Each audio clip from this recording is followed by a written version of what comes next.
यार विवेक, देख ता हमनी के वीडियोस कितना लोग देखले बाड़े। अरे बाप रे, ऐसने चलत रहल त हमनी बहुत ही जल्द फेमस हो जाई। हमरा के लागता कि हमनी के और अच्छा वीडियो बनावे के चाही, और डरावना भी। कुछ और लोकेशन चाही जे कब्बो केहू ना दिखले होखे। ऐसन बात है त चला पुराना खंडर में, एकदम यूनिक जगह बा, आज तक केहू भी एक्सप्लोर ना कइले बा। तू पागल बाड़ा?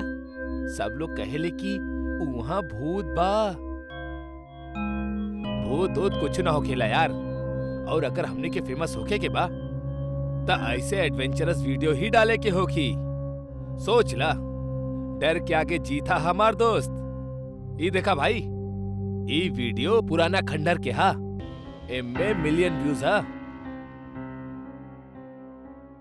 समीर जोन वीडियो दिखैलस ओमे सन्नाटा के शोर रहल, डरावना, माना पुराना खंडर के हवा तक लोगन के रूह सुखा देहत। सही है ना? अगर हमने रात के वीडियो डालब त रातों रात फेमस हो जाए, पैसा ही पैसा होई। चला ठीक है, चल जाओ। पुराना खंडर के बारे में कई गो डरावनी कहानी रहल, पर समीर और विवेक के लागत रहल कि ये सब झूठ है, मन गढ़ंत कहानी है। ऑटो, कहाँ जाए के बा भाई? पुराना खंडर। शाम हो चुके बा, ये समय सही ना है पुराना खंडर में जाए के खातिर। क्यों भाई? हर दिन केहू ना केहू के लाश मिलेली वहाँ, और सुनले बानी कोनो तड़पत आत्मा बा जौन लोगन के तड़पा तड़पा के मारेली। बस बस, ना जाए के बात ना जा, पर डरावा मत। तू अपना आँखी से कुछ दिखले बाड़ा का? ना, बस सुन ले बानी। बिल्कुल, सब खाली सुन ले बाड़े, केहू कुछ दिखले ना बा। तू ना जाइबा पुराना खंडर तक केहू और चल जाई, केहू ना जाए वाला वही जा। अगर ज्यादा पैसा मिली तब तू भी जाइबा। सोच ला, केहू और गइल तो नुकसान तोहरे होई। ठीक है, बैठ जा। आखिरकार समीर और विवेक ऑटो वाले के पुराना खंडर ले जाए खातिर मना ही ले ले। एमे से केहू भी ना जानेला कि इनकर साथे आगे का होके वाला बा। खंडर में सच में भूत है का? हमरा कुछ ज्यादा पता ना, पर सुन ले बानी एको लड़का और लड़की पुराना खंडर में गए रहे। लड़की शादी से पहले ही गर्भवती हो गई रहे। ई राज सबके सामने आ जाला के डर से लड़का लड़की के तड़पा तड़पा के उहे खंडर में मार देले रहल। सही कहानी हाँ। हमार फट रहल बा और तू हंस रहल बाड़ा। तू पागल बाड़ा? हम तो इहो रिकॉर्ड कर ले बानी। बिल्डअप मिली दोस्त। और बेवकूफ, तेरा बंद करा। अगर वो लड़का के वो बात राज रखे के होखत तब वहीं सबके पता थोड़ी ना होखत। सब कुछ मन गढ़ंत था दोस्त, ऐसे ना है भाई। वो लड़की के मरला के कुछ दिन बाद वो लड़का पागल हो गए और बड़ा बीमारी से मर गए। ई सुन के विवेक हक्का बक्का रह गई, ओकरा डर लागत रहा। भाई हम ये जब पहुंच तो गए नहीं, हमने बस थोड़े ही देर के काम बा, वीडियो बना के वापस चल जाई। ठीक है, तू लोग यही जे उतर जा, हम खंडर के अंदर ना जाए, यही जे तोहनी के इंतजार करब। ऑटो वाला के वापसी के भाड़ा मिले वाला रहल। ई सोच के वो रुक जाला। समीर और विवेक खंडर के अंदर जाले। खंडर बहुत ही शांत रहल, मानो सन्नाटा में भी शोर रहल। वाव, का खंडर हा। आवा वीडियो बनावल जाई।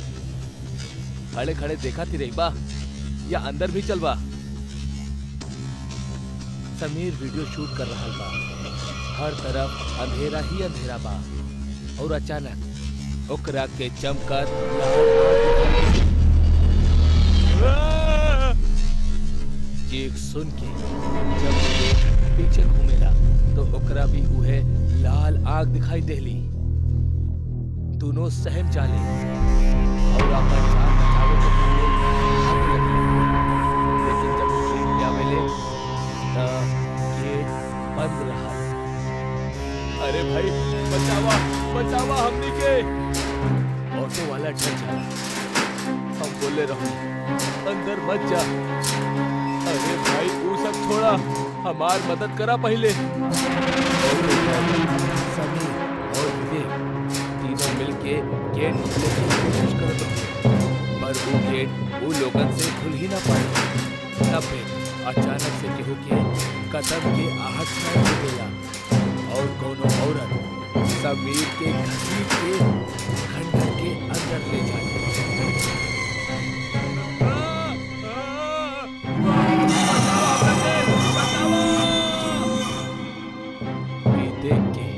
विवेक और ऑटो ड्राइवर हक्का बक्का रह जाए। वो लोग पल भर के खातिर सुन पड़ जाए। समीर के चीख उनकर कान में गूंजत रहली। भैया हमरा के बचाला, हम तोरा के बहुत पैसा दे, हमरा के बचाला, प्लीज प्लीज बचाला भैया। पैसा से ज्यादा हमरा के अपन जिंदगी प्यारी बा, हम जा रहल बानी। भैया प्लीज बचाला हमरा के, भैया बचाला ना प्लीज। ऑटो ड्राइवर ऑटो में बैठे ही वाला रहा कि अचानक गेट खुल जाना। ऑटो ड्राइवर पीछे मुड़ के गेट के देखेला तब विवेक मना हो गया। अरे ये कहाँ गई? कहीं एकरा भी वो आत्मा मार तो ना देलस? हे भगवान! ऑटो ड्राइवर अपना ऑटो के पास बढ़ेला और देखेला कि विवेक ड्राइविंग सीट पे बैठा था। तू यहाँ कैसे? विवेक कुछ ना बोलेला, बस ऑटो ड्राइवर के घूरत ही रहल। चला छोड़ा, चलल जाओ, यहाँ से जल्द निकलल जाओ। पीछे बैठ जा, जल्दी करा। विवेक ओकर एक ना सुना और जब ऑटो ड्राइवर विवेक के पास आवेला तो विवेक ओकर हाथ मोड़े लगेला। अरे अरे ये का कर रहल बड़ा? कर रहल बड़ा ना, कर रहल बाड़ी।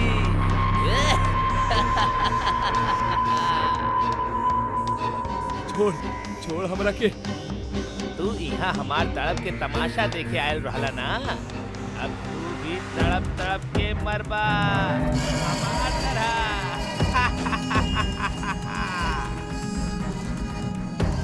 अरे ना, हमरा ज्यादा हमरा के।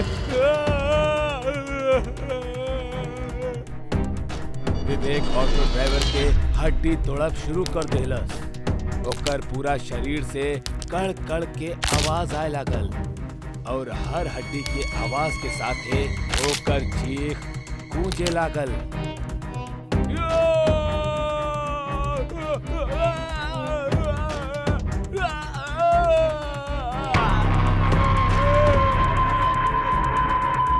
और आखिर में विवेक ऑटो ड्राइवर के सारा हड्डी ओकरा के मार देलस।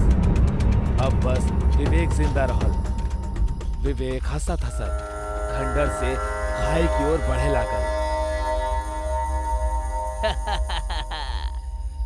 हमके तड़पत देखे के लोगन के शौक कब्बो पूरा ना होखी। हम सबके तड़पा तड़पा के मारब।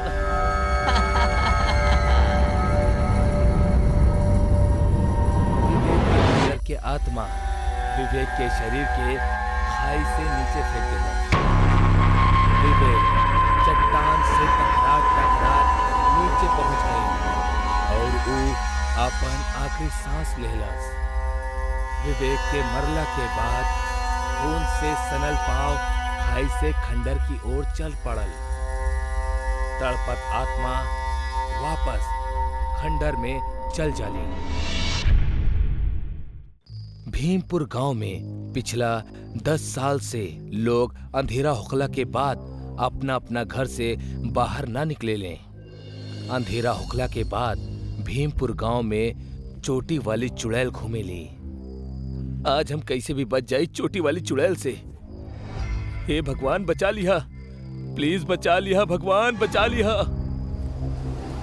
तब भी जोर जोर से हवा चले लगेली और राजू के डर और भी ज्यादा बढ़ जाला। ओकरा पसीना छूटे लागल। वो बार बार पीछे घूम घूम के देखे लगेला। ना ना ना, पीछे क्यों नहीं ना। पर राजू जैसे ही आगे देखेला, चोटी वाली चुड़ैल ओकर सामने खड़ी होखेली। ना बचावा, क्यों बचाला हमरा के? चोटी वाली चुड़ैल आ गइल बा। राजू दौड़ रहल बा और पीछे से चोटी आवेली। राजू के पैर में लिपट जावेली और फिर चुड़ैल अपना चोटी से राजू के खींच के कुएं तक ले जावेली। ना ना ना, हमरा के छोड़ दा, प्लीज हमरा के छोड़ दा।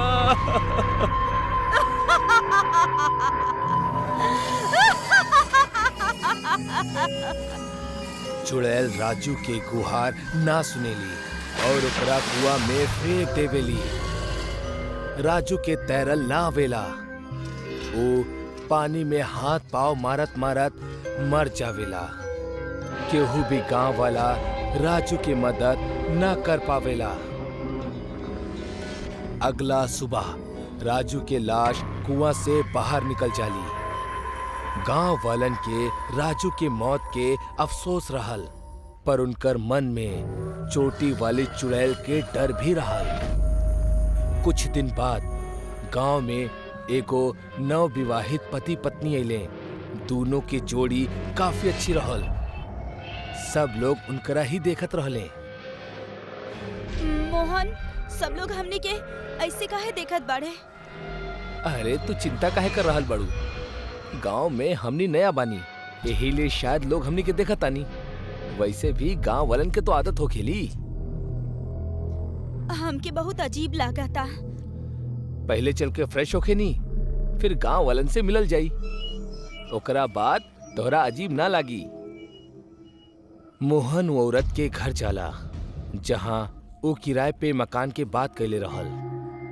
का आपके एक गांव में ट्रांसफर भइल बा? हाँ जी, माँ जी लगातार अनीता के चोटी के घूरे जात रहली। ई देख अनीता और भी चिंतित हो गई। माँ जी, आप हमार चोटी के ए तरह से काहे घूर रहल बानी? आप ही ना, सब गांव वाला हमनी दोनों के ऐसे देखा ताड़े जैसे कौनो भूत देख लेले हो की है। बिल्कुल सही बोलू तू। एक गांव में चोटी वाली चुड़ैल के साया घूमेला। ऐसे ही गांव में केहू के चोटी नहीं खे।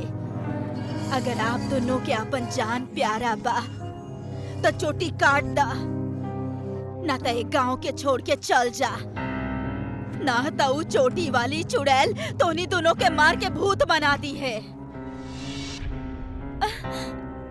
समझ में ना आवेला का बकवास बा।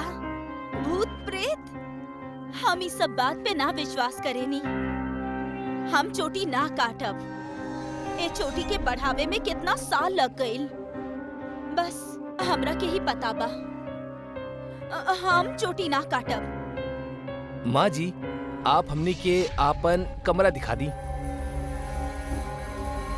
माँ जी कुछ ना बोलनी, बस उंगली से बगल वाला घर की तरफ इशारा कर देनी। अनीता और मोहन वो घर के भीतर चल गए। वो दोनों के भी बूढ़ी औरत के बात पे यकीन ना आवत रहल। मोहन, तहरा का इहे गांव मिलल रहे? यहाँ लोग चोटी वाली चुड़ैल से डरे ले।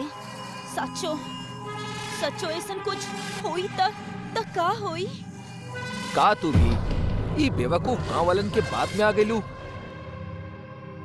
मोहन, फिर भी का सच में चोटी वाली चुड़ैल हो सकेली है गांव में? हम तो ये सब कुछ पहली बार सुन रहल बानी। और वैसे भी अगर ये सब सच में होखेला तो हमने के कुछ फर्क ना पड़े के चाहिए। हम बस कुछ ही दिन के तो मेहमान बानी गांव में। दोनों एक दूसरा से बात करत करत सुत गईले। अनीता, अनीता, अनीता। आधी रात के अनीता घबरात घबरात उठ गई। ऐसा लागल जैसे केहू हमार नाम लेके हमरा बुलात रहे। अनीता मोहन की तरफ देखेली, फिर दूसर तरफ देखेली। ओकर बगल में चोटी वाली चुड़ैल बैठल होखेली। मोहन, मोहन जल्दी उठा। मोहन, मोहन जल्दी उठा। मोहन, मोहन देखा, वहाँ के बात देखा। उठा मोहन। के हा? तहार मौत।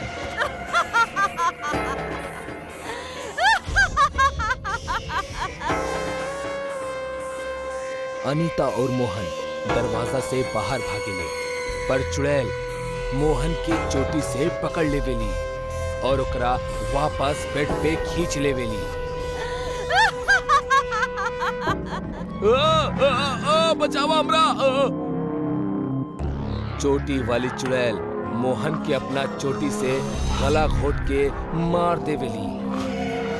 अनीता भागत भागत थक जाली। वही जे पास बरगद के पेड़ के लता के सहारा लेके वो लंबी लंबी सांस लेवत रहली। धीरे धीरे वो लत चुड़ैल के चोटी में बदल जाली। अनीता डर जाली और जैसे ही वो ऊपर की ओर देखेली त चुड़ैल अपना चोटी से अनीता के ऊपर की ओर खींच लेवेली।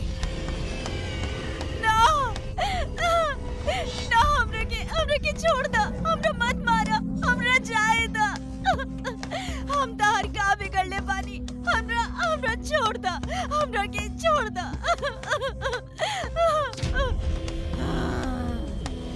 एक गांव में बस हमारी चोटी होई। तू अगर चाहेलू हम तहरा के छोड़ दी तो ठीक बा, जा।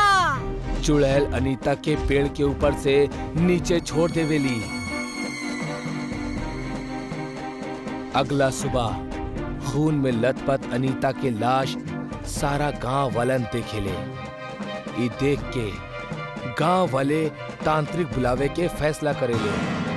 शाम तक तांत्रिक गांव में आ जाला और उहे बरगद के पेड़ के नीचे आपन हवन चालू कर देवेला। वो पेड़ के पास चुड़ैल के बाल भी मिले ले तांत्रिक के। ए चुड़ैल, तू हमरा सामने आवा। हम जाना तानी तू यही कहीं बाड़ू। जल्दी से सामने आजा चुड़ैल। ए तांत्रिक, तेरा का चाहिए? तो के भी एजा मार के लटका दे अब।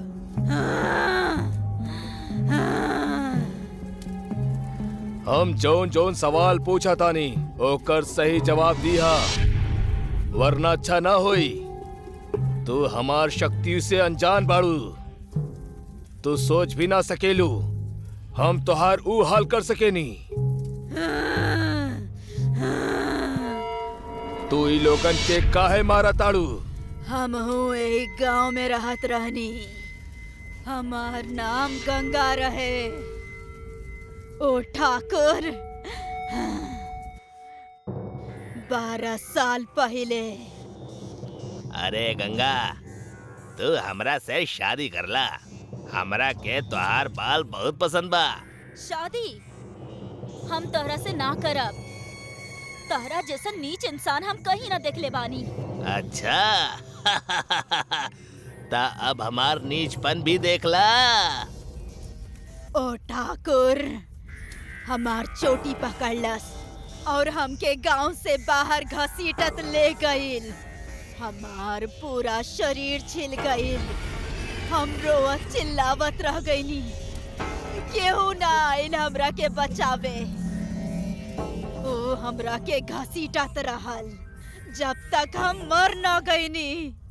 ऐसे हम इस सारा गांव वालन से बदला ले रहल बानी। ता एकर मतलब तू गांव वालन के मारत रहबू। हाँ, हो सके त तहरा के भी मार दे। तांत्रिक मंत्र के जाप शुरू कर देहलस।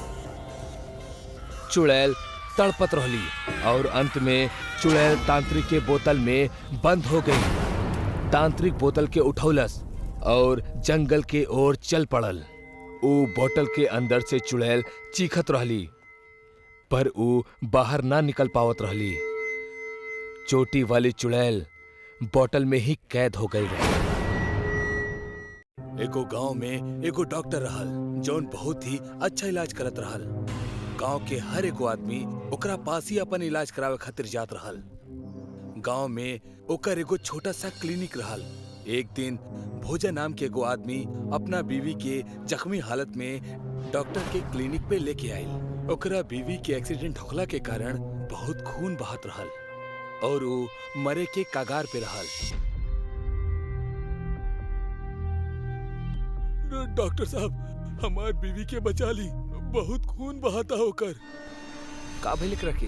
इतना खून काहे बहाता? साहब, हमने कुछ सामान खरीदे के खातिर मार्केट जात रहनी, तब्बे पीछे से एगो गाड़ी बहुत तेजी से आयल और हमने दोनों से टकरा गइल। हमरा ज्यादा चोट तो ना आइल, पर एकर बहुत खून बहे लागल। यही से हम जल्दी से एकरा आपके पास लेके आ गई। आप कुछ करी डॉक्टर साहब, कुछ करी प्लीज। अरे अरे तू शांत हो जा और रोल बंद करा, हम देखा तानी। डॉक्टर भोजा के बीवी के इलाज करब शुरू कर देले। भोजा बहुत ही घबराइल रहल। डॉक्टर जैसे तैसे खून के बहाल रोक देले और जल्दी से भोजा के पास आ गईले। देखा भोजा, हम खून के तो रोक दिले बानी, पर एकर पूरा इलाज यहाँ ना हो पाई। तोहरा एकरा शहर लेके जाके पड़ी और बड़ा अस्पताल में एकर इलाज करवावे के पड़ी।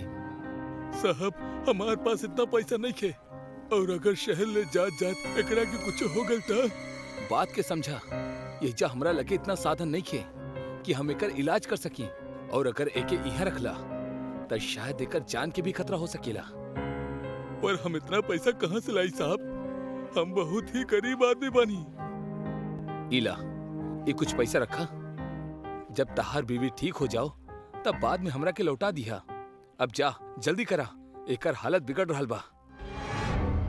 डॉक्टर के दिहल पैसा लेके भोजा अपना बीवी के शहर ले जाए खातिर निकल गई, पर गाड़ी में जात जात आधा रास्ते में ही होकर मौत हो गई। भोजा वही जे अपना बीवी के पास जोर जोर से रोए लागल। उहे रात डॉक्टर जब अपना क्लिनिक बंद करके घर जाए के तैयारी करत रहले, तब बे उनकरा के बाहर से केहू आवाज देहलस, डॉक्टर साहब। इतना रात के बाहर से आवाज आइला के कारण डॉक्टर चौंक गइल। वो बाहर जाके देखले ता एक पल के खातिर उ डर गइले। अंधेरा में कुर्सी पे केहू बैठल रहल। ओकर चेहरा ना दिखत रहे, पर शरीर से वो एगो आदमी जैसा लागत रहल। डॉक्टर ओकरा के आवाज देले, के हा? वो आदमी कुछ ना बोलस। डॉक्टर और भी डर गइले। डर के वजह से वो 2 कदम पीछे चल गइले। हम पूछा तानी के बा उहाँ? का चाहिए तोरा? अगर तू चोरी के इरादे से आयल बाड़ा तो चला जा यहाँ से, वरना हम पुलिस के बुला ले हब। अचानक उस शांति के चीरत चीरत एगो आवाज आयल, हम चोर ना, भोजा हई। भोजा, तू बड़ा? अरे हम तो डर ही गल रहनी, लेकिन तू यहाँ का कर रहल बड़ा? तहार बीवी कैसन बड़ी? हमार बीवी मर गई साहब। अरे परी भइल कैसे? तू तो ओकरा शहर लेके गल रहला ना? भोजा एकदम से उठल और चिल्लात हुए डॉक्टर के सामने गइल, शहर तक ना पहुंच पाइलू, रास्ता में ही दम तोड़ देहलसु बेचारी, और इस सब तहरा वजह से भइल बा। भोजा गुस्सा से पागल होत रहल। ओकर दिमाग पे खून सवार रहल। भोजा, तू शांति से बैठ जा, फिर बात करल जाई। और हमरा पे इल्जाम लगाओ बंद करा, इनमें हमार कोनो गलती नहीं की। डॉक्टर, तहार वजह से हमार बीवी मर गई। अगर तू यहाँ होकर इलाज कर देले होई तब वो आज जिंदा होकर। एगो मामूली सा जान ना बचा सकल त का फायदा ऐसा अस्पताल के। ऐसन बात ना हा, हम तरह से कहले रानी कि यही सारा उपकरण नहीं खे और ओकर बिना। चुप, एकदम चुप। तू हमार बीबी के मरले बड़ा, ओकर हत्या कैले बड़ा। तू जैसन हत्यारा के इस समाज में जिए के कौनो हक नहीं खे। भोजा गुस्सा से टेबल पे पड़ल चाकू के उठौलस और डॉक्टर के पेट में घुसा देलस। डॉक्टर जोर से चिल्लाई। हमार बीवी भी यही तरह चिल्लात रहली। हम तहरा ओही के पास भेज रहल बानी। ऊपर जाके ओकरा से माफी मंगिया। अगर वो माफ कर देलस त ठीक बा, वरना यही तरह नरक में सड़त रहिया। भोजा एक और बार डॉक्टर के पेट में वार कैलस। डॉक्टर चीखल और तड़प तड़प के मर गई। भोजा चाकू वहीजे फेंक के क्लिनिक के दरवाजा बंद करके चल गई। भोजा थकल हारल अपना घर आयल और रोवत रहल। बाहर बहुत तूफानी बारिश होके लागल। अचानक से केहू भोजा के घर के दरवाजा खटखटौलस। भोजा डर गई। इतना रात के क्या आयल हुई? कहीं पुलिस के तना पता चल गई? ना, पुलिस के कैसे पता चल सकेला? अब वहीं तो रात था। अचानक से एक और बार फिर से केहू भोजा के दरवाजा खटखटौलस। भोजा बाहर जाके देखलस एगो आदमी खड़ा रहल। ओकर चेहरा छाता के नीचे छिपल रहल। के है भाई, का चाही? भोजा आप हई? हम ही हई। आपके? हमरा के आपके बीवी भेजले बाड़ी आपसे मिले के खातिर। ई का बात कर रहल बड़ा? हमार बीवी तो मर चुकल बाड़ी, वो तरह के कैसे भेज सकेली? आप ही तो हमरा के अपना बीवी के पास माफी मांगे खातिर भेजले रहला ना, तो हम वही के जवाब लेके आयल बानी। भोजा डर गई। वो आदमी छाता नीचे कैलस और अंदर आए लागल। भोजा देखलस कि वो डॉक्टर रहल जौन ओकरा घर आयल रहे। ओकरा पेट पे वो 2 चाकू के निशान वैसने रहल। डॉक्टर साहब, तू जिंदा कैसे बड़ा? हम तो अपना हाथ से तरह के मरले रहनी, फिर ये सब कैसे हो सकेला? हमार कोनो गलती ना होखला के बाद भी तू हमरा के मार देला। अब हम एकर बदला लेवे खातिर आयल बानी। भोजा डर के घर में भागे लागल।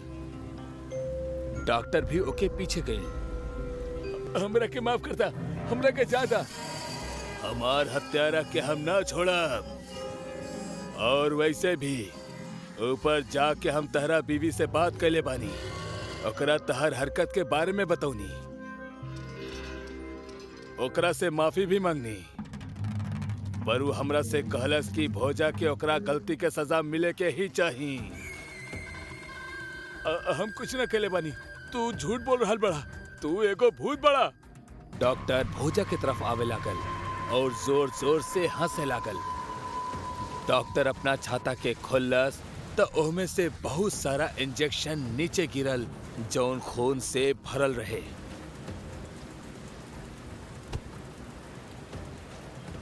अब है तहार गंदा और गलत दिमाग के इलाज करतानी हम। तहार बीवी ऊपर तहरा इंतजार कर रहल बाड़ी और हम तहरा ओकरा पास ले जाए खातिर आइल बानी। ना ना, हमरा के माफ करता।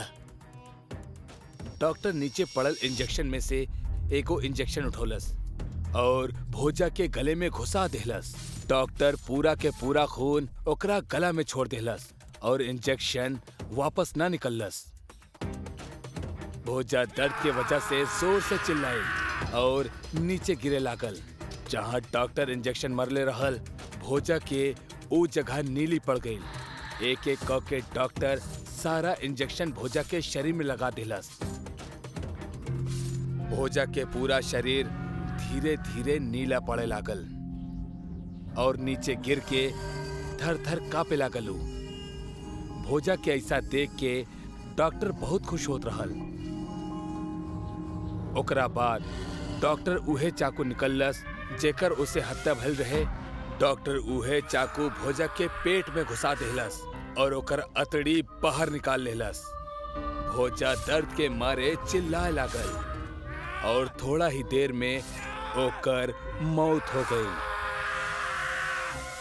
आज के बाद अगर केहू डॉक्टर पे बिना वजह हाथ उठौलस तो हम ओकर इलाज यही तरह से करब। भोजा चल अपना बीवी के लगे, उ तहरा के मिले खातिर तरस रहल बड़ी।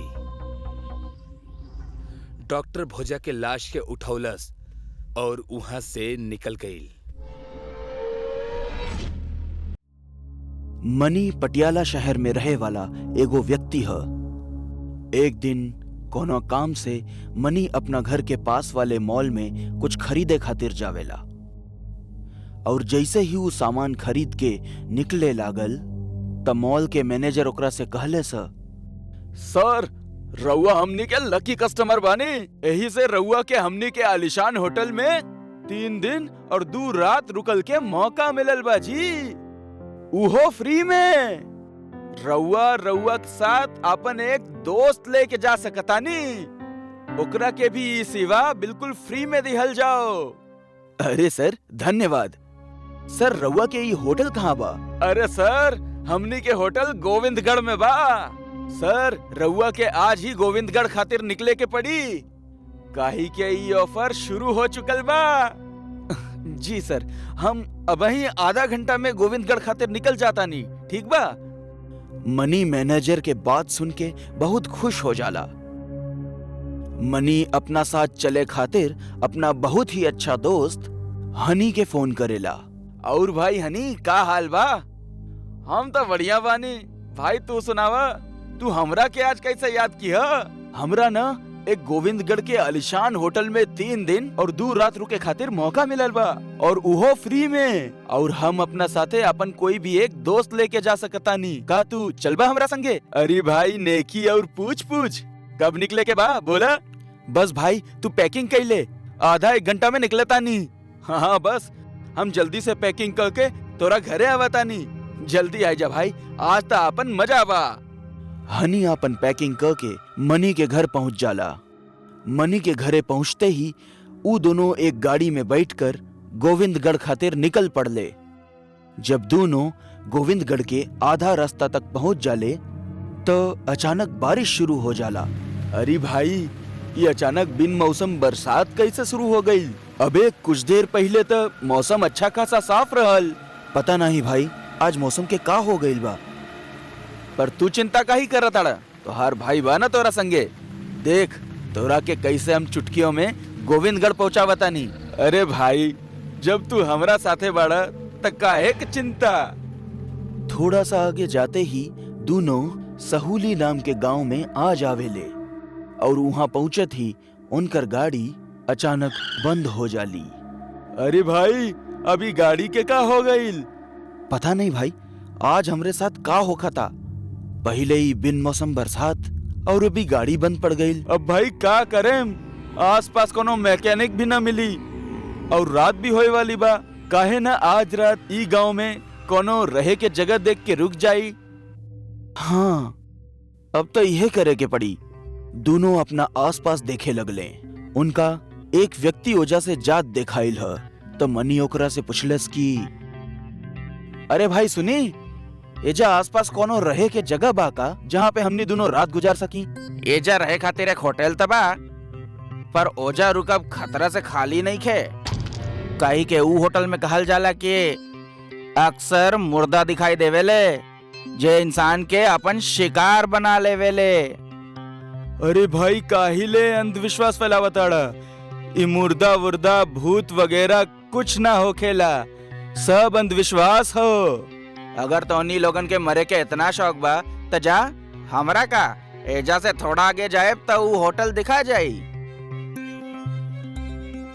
इतना कहते ऊ मनई ओजा से चल जाला। चल यार मनी, हमनी के चलल जाओ, ई तो हमरा के केहू पागल बुझाता। ऊ मनई के बात के अनदेखा क के दोनों ऊ होटल में पहुंच गईले और जाते ही ओजा के मैनेजर से अपना खातिर कमरा बुक करे खातिर कहले। सुनो मैनेजर, हम दोनों के आज के रात एजा गुजारे के बा, तो हमनी दोनों खातिर एक के कमरा बुक कर द। और कितना रुपया में रहे खातिर कमरा मिल जाई? हमनी के सिर्फ आज रात खातिर चाहिए। सर एजा रहना खाना पीना सब कुछ फ्री बा। दोनों मैनेजर के बात सुन के बहुत खुश हो गई ने। मैनेजर उ दोनों के उनकरा कमरा के चाबी देवेला और उनकरा सामान के पहुंचावे खातिर अपन एगो आदमी के बुलावेला। वो आदमी लंगड़ावत की मैनेजर के पास आवेला और उ दोनों के सामान के उठा के उ दोनों के कमरा तक पहुंचा देवेला। उ मैनेजर के देख के और ओजा काम करे वाला कर्मचारी के देखकर मनी के अजीब सा लागे लागल। जब दोनों कमरा में बैठे रहले तब मनी कहलस कि यार हनी, तोरा के कुछ अजीब सा नहीं लागत? मतलब के उ मैनेजर के हाव भाव, ई होटल में काम करे वाले अजीब से कर्मचारी और उ मैनेजर त हमने से पैसा नहीं खेलेलस। अरे यार, तू कुछ ज्यादा ही सोचा ताड़ा। ऐसन कुछो नहीं खे, गांव के लोग ऐसा नहीं हो खेले। चल, हमरा तो बहुत भूख लागल बा, हम मैनेजर के बोल देता नहीं कि हमनी खातिर कुछो खाए के भेज दे। हनी खाने के बारे में बोले खातिर मैनेजर के पास जावेला। सुना मैनेजर, हमनी के भूख लागल बा, जल्दी से हमनी के खाए खातिर कुछ बढ़िया सा पकवान भेज द। जी मालिक, हम रउआ खातिर आज ऐसन चीज भेजब जौन रउआ कभो ना खाइले होखे। हाँ, जल्दी से भेज द, हमनी के बहुत भूख लागल बा। जी, भूख तो हमनियों के बहुत लागल बा। रउआ खाइब तबे तो हम खा पाएब। का मतलब?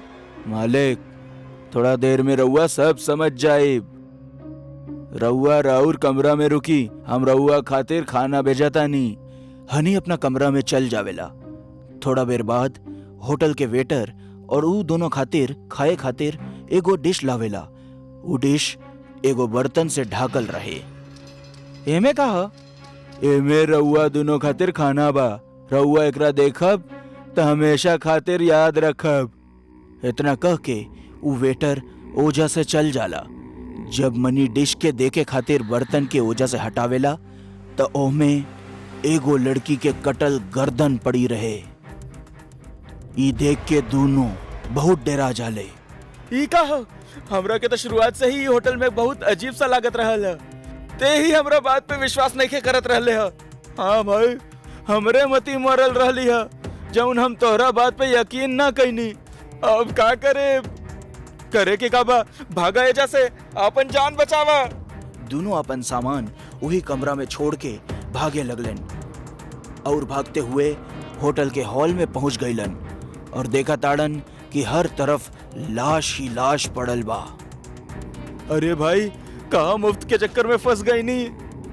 अरे बात करब छोड़ा और भागे जैसे, वरना ही लाश लेखा हमने दोनों भी लाश बन जाए।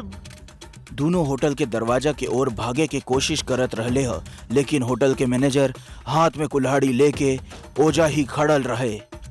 मैनेजर अब पूरी तरह से एक चलत फिरत मुर्दा बन गईल रहे। मैनेजर, तोरा ही का हो गईल?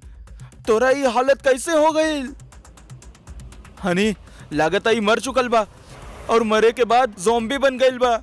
अब एकरा हमनी के आवाज ना सुनाई दी। हमनी के एजा से कौना भी हालत में निकले के पड़ी, ना तई हमनी के अपना लेखा बनाई ली है। जैसे ही दोनों ओजा से भागे के कोशिश करलन, ओजा से कुछ और मुर्दा आ गईलन और वो हनी और मनी दोनों के चारों ओर से घेर लेलन और मौका पाके मैनेजर हनी पे कुल्हाड़ी से हमला कर देहलस। हनी, अरे मैनेजर, तू ही का कइले? तू हमरा दोस्त पे हमला काहे कइले? आखिर का बिगड़ ले बानी हम लोग तोहार? मनी हमार दोस्त, हमरा के बचा ला ई मुर्दन से। ना तो ये हमरा के जान से मार दी है।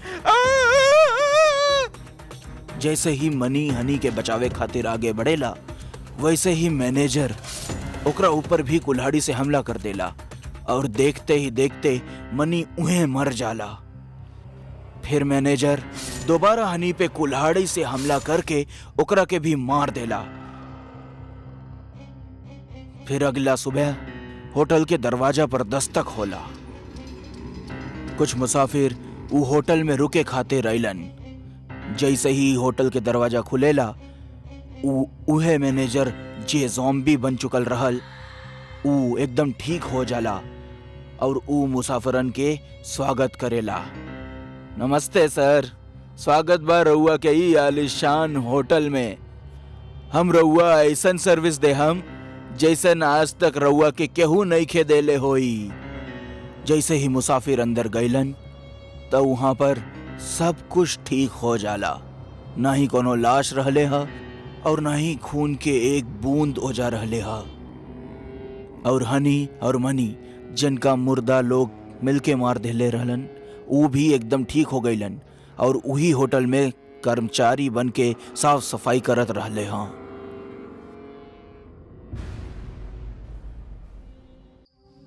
आधा रात, शांत पहर, गुप्त सन्नाटा और चांद के हल्का बिलखत रोशनी के बीच रामविलास खेत के सारा काम खत्म करके घर लौटत रहल। रास्ता एगो कच्चा सड़क से होत की जंगल के किनारे से जात रहल। गांव वाले अक्सर देर शाम गांव के अंदर और गांव के बाहर आवे जाए खातिर बहुत डरात रहले। ओकर सबसे बड़ कारण ऊ जंगल रहे। उहे जंगल जौना में न जाने कितना खुदकुशी करे वाला लोगन के आत्मा भटकत रहे। अब भला कितना सच और कितना झूठ जानी आज के कहानी में। आज पूर्णिमा के रात रहे। रामविलास जब ओजा से निकलल तब रात के करीब 11:15 बजत रहे। थकल हारल पूरा दिन काम करे के बाद अब ओकरा बड़ा जल्दी घर पहुंचे के रहे और वो अपन साइकिल उठवलस और निकल पड़ल अपना गांव के ओर। पूरा रास्ता रात के सन्नाटा में सिर्फ रामविलास के ही साइकिल के आवाज गूंजत रहे। दूर दूर तक इंसान तका केहू जानवर तक नजर नइखे आवत रहले। रामविलास कुछ बेर में पहुंच गईल उहे जंगल में जौना में न जाने कितना गांव के लोग खुदकुशी किए रहले। ऐसे में रउओ सोच सकतानी का माहौल होई ऊ जगह के। कितना लंबा रास्ता बा, हमार त जाने निकल गए लावत आवत। अब बस जल्दी से ही जंगल पार हो जाओ, फिर आराम से घरे पहुंच के सुकून की नींद सोइब। वैसे भी काल सवेरे जल्दी उठकर दोबारा फसल के बिक्री करे के बा। इहे कहत कि रामविलास जंगल के भीतर पहुंच गईल। साइकिल के गति तेज बढ़ावत की रामविलास टॉर्च के सहारे पेड़न के क्रॉस करे लागल के तबे साइकिल के चक्का एकदम से जाम हो गई और रामविलास सीधा मुंह के बल नीचे गिर गईल। अरे मोरी मैया, ई का हो गईल? इस साइकिल के भी अभी खराब होए के रहे। रामविलास अब ओजा से पैदल जाए लागल। खैर एकरा अलावा ओकरा पासे कोनो दूसर चारा भी न रहल। तबे बढ़ते कदम के साथ कुकुरन के रोवे के तेज आवाज ओकरा सुनाई दे लागल। पूरे जंगल के माहौल एकदम डरावना लागे लागल। तबे अचानक रामविलास की नजर एगो पेड़ के ऊपर पड़ल त ओकर रूह कांप उठल। ऊ देखलस कि एगो आदमी गर्दन में फसरी लगा के डाल से झूलत रहल। ऊ एकरा से ज्यादा कुछ बोल पावत या सोच पावत ओकरा पहले ऊ लटकल लाश गायब हो गई। रामविलास बहुत ज्यादा परेशान हो गई। ऊ जंगल के लगभग आधा रास्ता तक पहुंच गईल रहे। हम सुनले बानी गांव के किसान और जिंदगी से परेशान लोग यही जंगल में आके आत्महत्या कर ले और फिर हमेशा ओकनी के आत्मा वही जंगल में भटकत रहेला और सूरज ढले के बाद जंगल से गुजरे वाला लोगन के मार देले। तबे ओकरा के एक औरत के रोवे के आवाज सुनाई देवे लागल।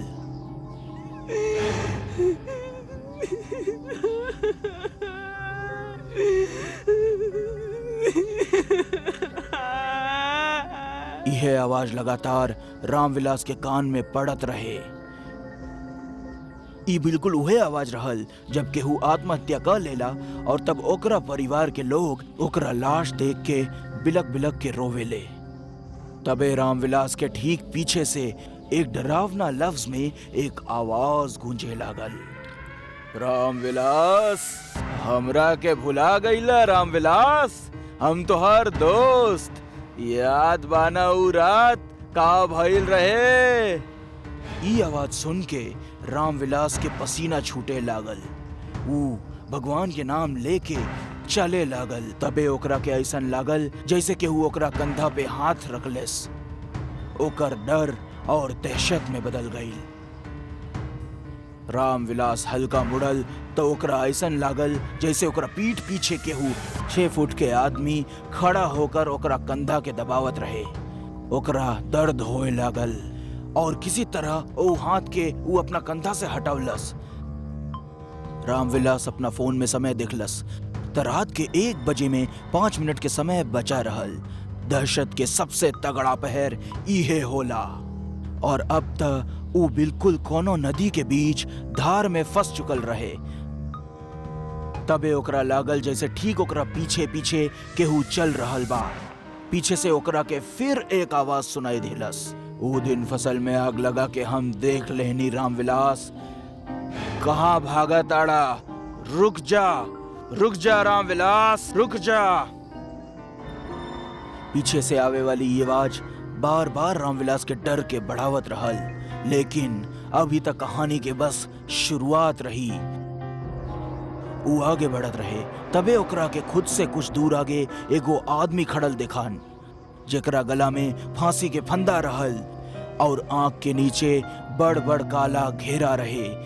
वो आदमी के देखते रुक गइल।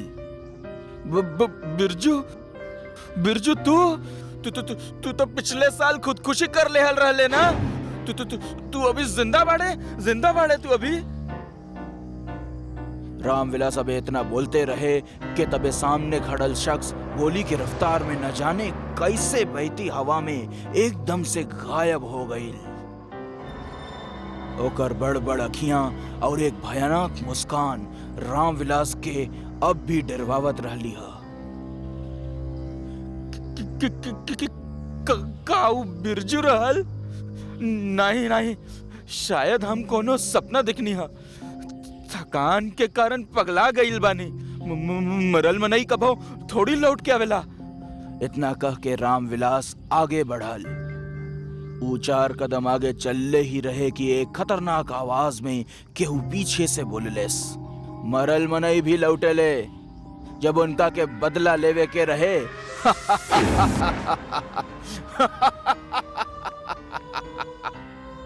एक तेज भूतिया हंसी पूरा जंगल में गूंजे लागल। रामविलास खौफ से पूरा तरह जम गईल।